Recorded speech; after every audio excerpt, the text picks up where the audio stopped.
होश में हमारे शब्दों को ध्यान से सुनना। जब इतना गलत हो जाता है तो अपना चेहरा अपने को पसंद नहीं आता और अपना जीवन अपने को पसंद नहीं आता और अपने अंदर से मन कहने लगता है नष्ट कर दो इस शरीर को। फिर वो जो आगे की लीलाएं होती है, अच्छा ऐसा हुआ, फांसी लगा ली, जहर खा लिया, ये कर लिया, वो कर लिया। यदि तुम परमार्थ के पथिक हो, ये तीन बातें नहीं है तो तुम्हारा पतन हो चुका है। हमारा मन भजन में लेकर होटलों में खाओगे, भजन में मन लगेगा, अशुद्ध आहार करोगे, मनमानी विचार प्रवृत्तियों का दर्शन, संभाषण और क्रिया करोगे और तुम्हारा मन सच्चिदानंद प्रभु में लग जाएगा। तमाशा समझा है, तमाशा समझ लिया अध्यात्म में मन को लगाना। अपनी दिनचर्या में इतना पावर है कि जहर भी समन हो जाएगा। मीरा जी का समन हो गया ना। अगर नियम है 1:45 बजे उठने का, स्नान का, तो 1:45 बजे ही उठना चाहिए, 2 नहीं बजना चाहिए। अपने पास सामर्थ्य होने पर नीचापमानम सुधा, वो नीच है, उस पर शासन कर सकते हैं, पर उसके द्वारा किए हुए अपमान को सह गए और अंदर से मनाया भगवान तुम्हें सुखी रखे, स्वस्थ रहो। जिसका इंद्रिय मनोनिग्रह युक्त समय व्यतीत होता है भगवत चिंतन में, वो महापुरुष है। अभी वर्तमान में ही है, चिंता मत करो, स्थिति जागृत होने में देर नहीं। सच्ची तुमने बहुत सामर्थ्य, जागो। अगर झुक गए तो रौंद दिए जाओगे। ये 8 बातें भगवत भक्त अपने जीवन में जांच ले कि है कि नहीं है, अगर ना हो तो धारण कर ले। पहला है संत महापुरुष आपके जीवन में है कि नहीं, यह जांच करनी है। देखा है हमने, अगर किसी संत को आदर्श मानकर आप नहीं चल रहे हो तो दिमाग को खसकते हुए देखा, खसक गया है दिमाग। वो मनमानी आचरण केवल सिद्ध बनने के लिए कर रहे हैं। उनके आचरण ऐसे कि भोले भाले लोग ये समझे कि तो सिद्ध है। और जानते हो सिद्ध किसे कहते हैं? ब्रह्म भूता प्रसन्न आत्मा न सोचति न कांक्षति समः सर्वेषु भूतेषु मद भक्तिम लभते पराम निर्माण मोहा जित संग दोषा अध्यात्म नित्या विनिवृत्त कामा द्वंद्व विमुक्ता सुख दुख संगई गच्छन्त मूढ़ा। ये स्थिति आनी चाहिए। पूरा कोरा जैसे नाटक मंच पर नाटक किया जाता है ना, पूरा दिखाई देता है, पूरा नाटक। क्यों? क्योंकि कोई डांटने वाला नहीं, कोई आदर्श नहीं है महापुरुष जीवन में। जो मन आवे सो बोलो, जो मन आवे सो नाटक करो। तो 100 200 500 लोग भोले भाले जिनको ककहरा नहीं आता परमार्थ का, वो कह देते मेरे भगवान, मेरे सिद्ध योगी, मेरे महापुरुष, मिटिया मेट कर देते हैं। बात तो तब समझ में आवे जब रसिक जन पास करे, गुरुजन पास कर दे। अपने मन से कुछ नहीं होता, जिसे महापुरुष पास कर दे वही होता है। संत महापुरुष कह ठीक चल रहे हो, ठीक है, या वो मौन स्वीकृति दे दे, ठीक है। अपने मन से सिद्ध बनने पर सिद्ध थोड़ी कोई हो जाता है। जीवन में तुम्हारे संत हैं कि नहीं, बस इतनी बात देखो। अब एक भगत जी आए थे, अपने लोग तो सबका आदर ही करते हैं। उनका दिव्य रूप से हनुमान जी हमारे सामने प्रकट हुए थे। सच्ची बात कह रहे हैं, जिस समय दिव्य रूप हनुमान जी ने धारण किया तो हनुमान जी महाराज के ही भाई पवन पुत्र भीम कंपायमान थे। भीम जैसे हनुमान जी वैसे भीम, बड़े बड़े पर्वतों को अपनी टक्कर से चूर करने की सामर्थ्य रखने वाले। अभी पैदा ही हुए थे भीम और गोद में लिए हुए माता कुंती चल रही थी। अचानक सिंह निकला, दहाड़ हुई तो गिर गए भीम। तो जो जिस चट्टान पे गिरे चकनाचूर हो गई चट्टान और उस आवाज से भयभीत होकर भाग पड़ा सिंह। अभी गोद में बच्चा थे वो भीम, जिस समय प्रार्थना की कि भैया मैं तुम्हारा वो दिव्य रूप देखना चाहता हूं, तो उनका काहे को तुम व्यर्थ में ऐसा तुम नहीं देख पाओगे। तो उनका हमारी लालसा है, आपका छोटा भाई हूं। तो पट्टहास किया हनुमान जी का वो दिव्य रूप कि कंपायमान होकर कह रहे थे हे वायुपुत्र, हे पवन पुत्र, तुम अपने रूप का संवरण करो, मेरी सामर्थ्य नहीं। और व्यक्ति ऐसे कह रहा मैं दिव्य हनुमान। हम कह रहे पाखंड मत करो, ठीक से चलो तो ये सब भगवत स्वरूप अनुभव में आ जाएंगे। ठीक से चलो, बड़ा विचित्र स्वरूप है। जब तक जीवन में कोई संत नहीं तो हम ये देख रहे हैं कि वो जीवन या तो पाखंड में सकिल जाएगा और या तो व्यर्थ के चिंतन में फंसा हुआ अपने को मान लेगा कि मैं सिद्ध हूं। आपका शब्द, आपकी दृष्टि, आपकी चेष्टा तस्मा शास्त्रम प्रमाणम दे, तब सिद्ध माना जाता है। बहुत सिद्धों के दर्शन हुए, गंगा किनारे सिद्धों का हमने कभी नहीं देखा ऐसा प्रमादी। सिद्ध प्रमादी नहीं होता। 95 वर्ष की आयु पूज्य स्वामी श्री ओंकारानंद सरस्वती जी महाराज 4 बजे एक अपने निजन से कहते वो स्वेटर पहना दीजिए। बोले स्वामी जी अभी तो धूप है। नहीं, अंदर अभी जाएंगे चिंतन में विक्षेप होगा, हमारे पास समय नहीं, डाल दो शरीर में।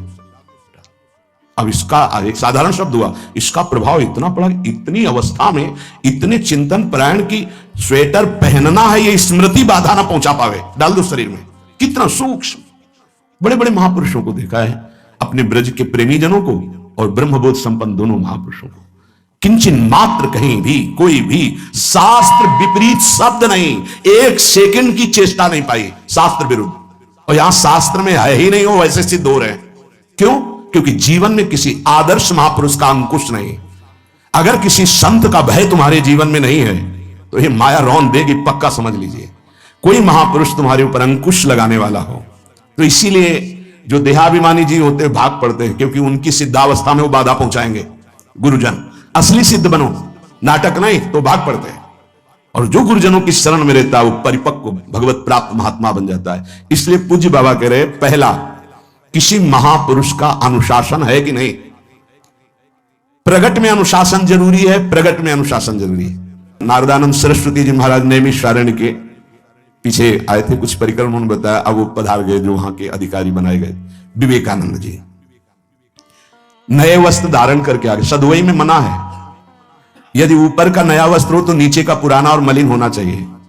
अगर नीचे का तो फिर ऊपर का पुराना मलिन, मैच नया, क्रीच एकदम, ये सब साधुता के कुछ नियम होते हैं, साधुता की एक मर्यादा होती है।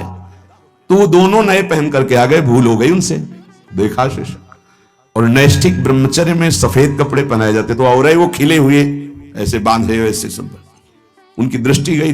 लाख लाख जहां बैठकर सत्संग सुनते हैं, स्वामी श्री नारदानंद सरस्वती जी बड़े ही महापुरुष थे, अपार भीड़।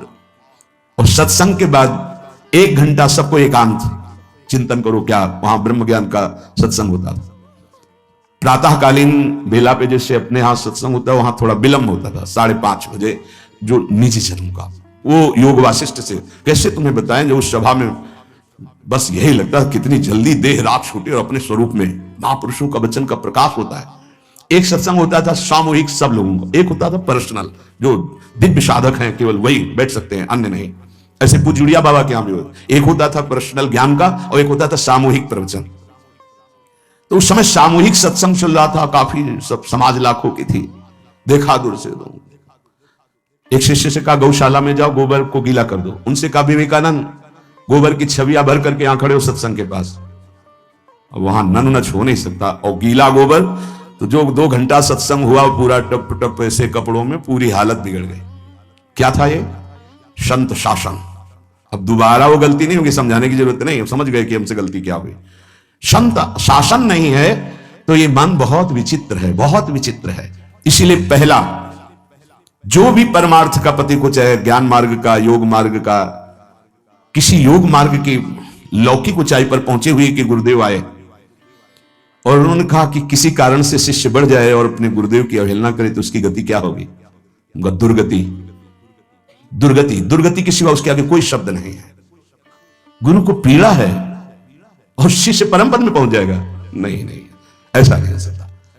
अनुशासन अत्यंत आवश्यक है। किसी भी वैभव या लोक व्यवहार या लोक मान्यता बढ़ जाने पर अपने गुरु का अपमान, गुरु की अवहेलना, तो उसकी दुर्गति पक्की।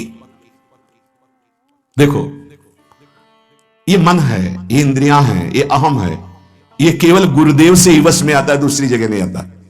क्यों? क्योंकि दूसरी जगह उत्तर देने का अवसर है। दूसरी जगह हम नहीं मानते तुम्हारी बात, लेकिन वहां ना उत्तर है और ना नहीं मानते, केवल वहां मिटना ही मिटना है। अगर ऐसा उपासक है तो निश्चित परम पद का अधिकारी। केवल मिटना कोई उपाय नहीं है, अहंकार के पोषण का कोई उपाय, केवल मिटाना है। रो लो, चिल्ला लो, जो तुम्हें करना है कर लो, आना तुम्हें इसी मार्ग में पड़ेगा, दूसरा कोई रास्ता नहीं। बलिहारी घेर करके नष्ट कर देते हैं हमारे मन की मनमानी को, हमारे अहंकार को।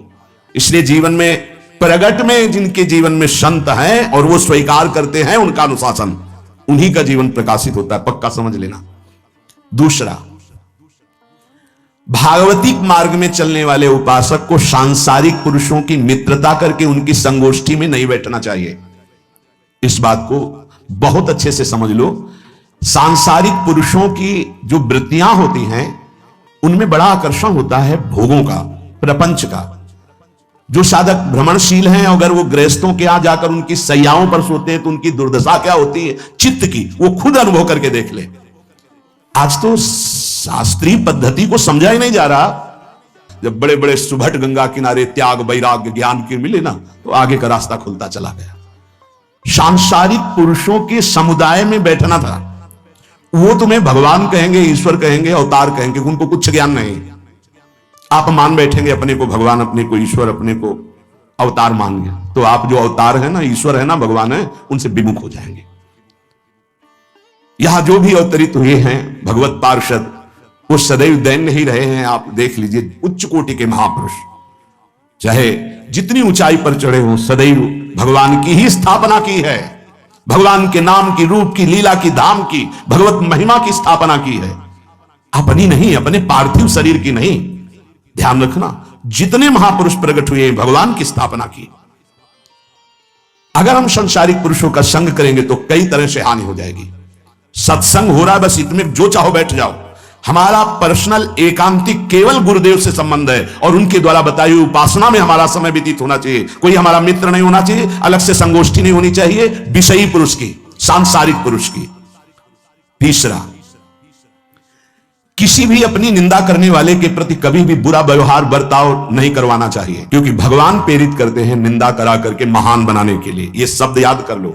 जब तुम्हारी निंदा होने लगे, प्रतिकूलता होने लगे, विपत्ति आने लगे, संकट सताने लगे, तो जान लेना कि तुम्हारी अध्यात्म की भूमिका उठने वाली है। पक्का। यह अध्यात्म की भूमिका उठना बहुत कठिन होता है। अध्यात्म का प्रवचन कर लेना बहुत सरल होता है, नहीं? हाँ, चमड़ी को चिकनी करके और अध्यात्म का प्रवचन करने में कोई कठिनता नहीं, लेकिन चमड़ी और दमड़ी का राग मिटा दे, फिर अध्यात्म की तरफ चले, ये किसी फक्कड़ महात्मा का कृपा पात्र ही होगा, जो फकीर होगा, जिसने विश्व की समस्त भोग वासनाओं को रौंद करके अपने स्वरूप में स्थित हो गया। ऐसे महात्मा के संग के बिना अध्यात्म का रंग नहीं चढ़ सकता, और देखने को मिल रहा है। जब तक हमें अध्यात्म का परिचय नहीं है, तब तक कहीं भी हम राजी हो जाते हैं। अरे राजी होने को तो टाकीज के सामने देखो जाके, हजारों की भीड़ लगती, लाइन में खड़े होते हैं, पैसा देते हैं, और क्या देखने जाते हैं? झूठा तमाशा। उनको आप क्या कहोगे? ज्ञानी कहोगे? सत्संगी कहोगे? भीड़ का इकट्ठा हो जाना कोई अध्यात्म का चमत्कार नहीं होता। तो अध्यात्म का चमत्कार तो अंतर की वृत्ति का परिवर्तन हो जाना होता है। नहीं तो अगर एक नृत्य करने लगे ना, तो हजारों उसको देखने खड़े हो जाते हैं। फिर 14 संगीत बज रहे हैं, फिर इसके बाद अगर हजारों में बैठे मनोरंजन कर रहे हैं, तो इनका कोई महत्व नहीं। अगर एक महात्मा कह देता है कि तुम वास्तविक भगवत मार्ग के पथिक हो, तो धन्य हो गया जीवन। और 1 करोड़ लोग कह दे कि परमार्थ का पथिक है, तो मान्यता नहीं मानी जाएगी। ये अध्यात्म है। अध्यात्म इसीलिए कह रहे हैं कि सांसारिक पुरुषों की संगोष्ठी में रति न करे। तीसरी, अपनी जब कोई निंदा करे तो उसका भला जरूर मना देना, बुरा मत मना देना, नहीं तो अध्यात्म छूट जाएगा। अपने पास सामर्थ्य होने पर नीचापमानम सुधा, वो नीच है, हम उस पर शासन कर सकते हैं, पर उसके द्वारा किए हुए अपमान को सह गए और अंदर से मनाया, भगवान तुम्हें सुखी रखे, स्वस्थ रहो, और कभी भी हम आपका विरोध नहीं करेंगे। जब अवसर मिले तब फिर हमारी निंदा करना, भगवान तुम्हें स्वस्थ रखे, तुम्हारा कभी अमंगल ना हो। ध्यान रखना, अध्यात्म। चौथा, अपने मुख से कभी किसी की निंदा ना करना। निंदा व्यक्तिगत नाम लेकर के की जाती है, सिद्धांत सार्वभौम वर्णन होता है। जैसे यहां हम कह रहे हैं, वो निंदा सिद्धांत के विपरीत आचरण में जो चलते हैं उनकी है। कौन है? नाम नहीं है, रूप नहीं है। सिद्धांत में चलना एक ये मार्ग है, सिद्धांत से बिलक चलना ये पाखंड है। पाखंड और दंभ की निंदा होती है, और सत्य की कोई निंदा करे तो वो प्रकाशित होता है। सत्य निंदा से ढकता नहीं। जैसे कोहरा थोड़ी देर के लिए सूर्य को ढकने का नाटक कर सकता है, लेकिन सूर्य जब प्रकाशित होगा तो कोहरे की धज्जियां उड़ जाएंगी। पांचवा, मान लेने की इच्छा का त्याग करके अपने समीप जो भी आवे, छोटा बड़ा सबको प्यार और मान देना। ये 8 अच्छे उपासक में सब लक्षण पाए जाते हैं। दूसरों को मान देने का स्वभाव रखना, चाहे छोटा बच्चा ही क्यों न हो। ये नहीं ये धनी मानी बड़ा आकर के धन राशि दे रहा है तो उसका सम्मान हो रहा है, और छोटा प्रणाम कर रहा है, उसकी तरफ देखा भी नहीं जा रहा। नहीं, बच्चे से लेकर कोई भी, सबको एक ही प्यार की दृष्टि से देखना, भगवत भाव से देखना, अपने को मान रहित और दूसरों को मान देने का स्वभाव बना देना। छठवां, अपनी इंद्रियों को सदाचार परायण रखना। इंद्रियां ये सदैव व्यभिचार की तरफ भागती हैं। नेत्र व्यभिचार दोष, बार बार दूसरों के प्रति देखना आकर्षणकारी, कैसा भी दोष अंदर का भाव हो, नेत्र दोष, दूसरों की बातें सुनना श्रवण इंद्रिय दोष, वाणी से दूसरों की चर्चा करना वाणी, ऐसे हर इंद्रिय अपने व्यभिचार में जाना चाहती है। सदाचार परायण उपासक होता है। कल की बात है, कल चिंतन हो रहा था श्रीमद् भगवद गीता जी का। अगर उपासक में सदाचार इंद्रियों की पवित्रता नहीं है तो ढकोसला किसी का कुछ नहीं रहेगा। ये अच्छे से समझ लो। इंद्रियों का विलास चल खुला दिखाई देता है, खुला एक दृष्टि होती है, उसमें दिखाई देता है। अंतर में ब्रह्म बैठा हुआ शांत मौन है और ये समझ नहीं पा रहा, केवल नाटक पे लगा हुआ है। अपना मन, अपनी इंद्रियां यदि संयम में नहीं है, सदाचार में नहीं है, तो ढकोसला ही है, आडंबर ही है, नाटक ही है। पक्का समझ लीजिए। अगर वो संयम ही नहीं है, जितेंद्रिय नहीं है, मनोनिग्रह नहीं, तो अध्यात्म क्या है? क्या प्रवचन हो रहा है? किस बात का प्रवचन हो रहा है? जो अनुभव हुआ उसका हो रहा है, शास्त्र सम्मत हो रहा है। जितेंद्रियता नहीं, इंद्रिय निग्रह नहीं, मनोनिग्रह नहीं। छठवां सदाचार परायण, अर्थात इंद्रिय और मन शास्त्राज्ञा के अनुसार चले। जिसका इंद्रिय मनोनिग्रह युक्त समय व्यतीत होता है भगवत चिंतन में, वो महापुरुष है। अभी वर्तमान में ही है, चिंता मत करो, स्थिति जागृत होने में देर नहीं। बंद रखो अपनी खिड़कियों को, कहीं माया की हवा ना घुस जाए। सच्ची सच्ची उनमें बहुत सामर्थ्य, जागो। अगर झुक गए तो रौंद दिए जाओगे। एक एक बात अच्छे से समझ लो। मुस्कुरा के, प्रेम व्यवहार दिखा के, अपनापन करके फिर तुमको अधीन किया जाएगा। माया भगवती बहुत बलवती है।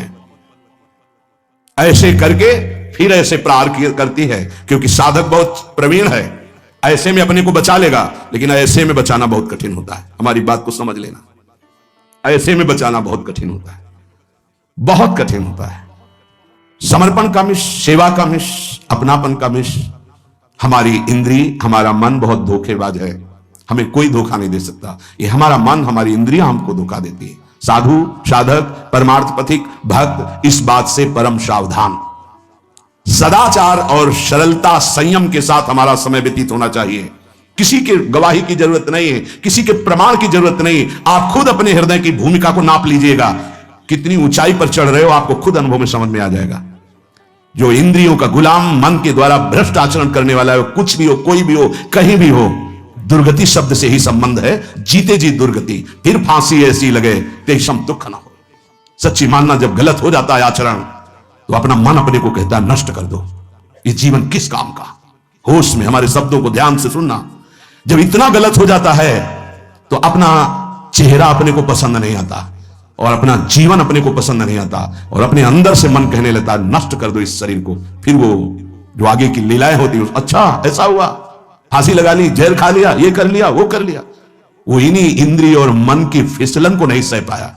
अच्छा, किसी महापुरुष का शासन नहीं था, नहीं, उस चूक में भी बचत हो जाती है। एक बहुत बड़े महापुरुष के समीप रहने वाले से चूक हो गई। दोनों ने अपने आसन के पास आसन लगवाया। सब साधकों ने कहा कि बहुत बदनामी होगी, क्योंकि आपका नाम आगे है और वो आपके आश्रित है, ऐसा किसी महापुरुष के। उन्होंने कहा, तू क्या समझते हो, ये भाया है, चूक हो गई, अब इसको कभी चूक नहीं होगी, ऐसा बना देंगे, कभी त्रुटि नहीं होगी, इसको ऐसा बना देंगे। और वो फिर ब्रह्मावर्त बिठूर में रहे। बहुत अच्छे महात्मा हैं, अभी हैं। अगर संत का शासन है और आपसे चूक भी हो जाती है तो ऐसा बना देंगे कि दोबारा चूक नहीं होगी। पर इंद्रिय और मन को छूट देकर मनमानी आचरण करने वाला कभी साधक नहीं हो सकता, पक्का। और आप सच्ची मानना, आपकी एक बार इंद्रिय मन छूट हो गई तो जिंदगी भर दबे रहोगे, दहाड़ने लायक नहीं रहोगे। माया तुम्हारे को सदैव कोसती रहेगी, तुम्हारा हृदय जलता रहेगा। ऐसा कैसे हो गया, ऐसा कैसे हो गया? जब ऊंचाई की तरफ सोचोगे तो सामने वो अगर प्रायश्चित करके मिटा दिया है तो बात है, नहीं तो वो कर्म सामने आ जाएगा। लगेगा नहीं, हम इस ऊंचाई लायक नहीं, नहीं हम इस ऊंचाई लायक। आपसे प्रार्थना कर रहे, अगर चूक हो गई हो तो उसको मिटा दो, नहीं आगे बढ़ने में बाधा पहुंचा देगा। अपने गुरुजनों से सलाह करके उसका प्रायश्चित कर लेना चाहिए। अगर गुरुजन कर दे जाओ कुछ नहीं तो कुछ नहीं, खत्म खेल, वो निपटा देंगे, वो करुणामय है, उनमें बड़ी सामर्थ्य है। पर छठवां सूत्र, सदाचार, संयम, जितेंद्रियता, मनोनिग्रह साधक में होना ही चाहिए। जो साधक एकांत में मनोरंजन करके अपने जीवन को नष्ट कर रहे हैं, अच्छा होता गृहस्थ धर्म में रहते, बाल बच्चे पैदा करके मेहनत करके धर्म पूर्वक कमाते और समाज की सेवा करते। यदि अखंड ब्रह्मचारी वैराग्य मार्ग के पथिक हो तो चूक ना होने पावे प्रार्थना करते हैं। इंद्रियों को शिथिल ना होने देना, मन को शिथिल मत होने देना, नहीं तो ऐसा बंधन ये बांध देते हैं कि बड़े बड़ों को सर झुकाकर चलना पड़ता है, रौंद देती है माया। ध्यान रखना, सर उठाने लायक नहीं रह जाता। अगर इंद्रिय जन्य भोगों का आकर्षण नष्ट कर दे तो अपना मन अपने को जलाता रहता, धिक्कार देता रहता। कैसे हो गया ऐसे? तो कैसे हो गया? कीन हो इसका बहु अभिमाना, सुख हो वंचा कृपा निधाना। कहीं अभिमान हो गया कि मैं ब्रह्मचारी हूं, मैं जितेंद्री हूं, मैं मनोनिग्रही हूं, तो ठाकुर जी ने दाना फेंक दिया, देख भला मनोनिग्रही है तो मत चुन। लेकिन कृपा पात्र साधक पुनः अपने आप को सावधान करके सदाचार में ही स्थित रहे। आज सदाचार को समझा ही नहीं जा रहा कि सदाचार है क्या। सातवां, किसी भी पद को साधक कभी स्वीकार न करे। समाज में बड़े पद मिलते हैं, यहां भगवत प्राप्ति की वार्ता हो रही। किसी भी पद, किसी भी सम्मान को स्वीकार न करें। ये सब उपाधियां हैं, अगर उपाधियां स्वीकार की तो उपद्रव शुरू हो जाएंगे। कोई उपाधि स्वीकार न करो तो इतने महान बन जाओगे कि पूरे विश्व में तुम ही होगे। ये भी बात याद कर लो, कोई भी छोटी मोटी उपाधि स्वीकार की तो उस महान को नहीं प्राप्त कर पाओगे। विश्व में तुम ही होगे, या तो ज्ञान में तो एक तुमसे बड़ा कोई है नहीं, और अगर भक्ति में तो तुमसे छोटा कोई नहीं, तो विश्व में तुम ही तो हुए ना। सब बड़े और आप छोटे, विश्व में आप प्रणादपि सुनीचेन, और ज्ञान तो हम ब्रह्मास्मि, सबको समेट लिया अपने में, एक के सिवा दूसरा कोई नहीं। यह है उपाधि रहित महापुरुष की स्थिति। कोई उपाधि स्वीकार न। अनंत ब्रह्मांडों का महारत्न इंद्र नीलमणि, जहां जहां भक्त मेरा चरण रखे वहां वहां रखूं हाथ, पीछे पीछे मैं फिरूं कभी न छाड़ूं साथ। इससे बड़ा कोई पद होगा? निरपेक्षम मुनिम शांतम निर्वैरम समदर्शनम अनुब्रजाम्यहम नित्यम पूरे अत्यंगुरेणु भी, जिसकी चरण रज लेने के लिए परब्रह्म परमात्मा पीछे डोलता है, वो है ये पद। जब कोई पद नहीं स्वीकार करता तो ये पद प्राप्त होता है। इसलिए सातवां, किसी भी उपाधि को, पद को साधक कभी स्वीकार न करे। आप यहां के अमुक बन करके अमुक नहीं, सेवाएं सब हैं और सेवक हूं, कोई पद नहीं। देख लो बड़े बड़े महापुरुषों को। पूज्यपाद उड़िया बाबा जी ने जब देखा तो दंड का विसर्जन कर दिया कि पद की तरफ एक घसीट रहा है। गंगा जी में महाप्रभु चैतन्य देव गंगा जी में, जो हमारे परम पद के बीच में आएगा वो सबका प्रवाहित कर देना ही उचित है।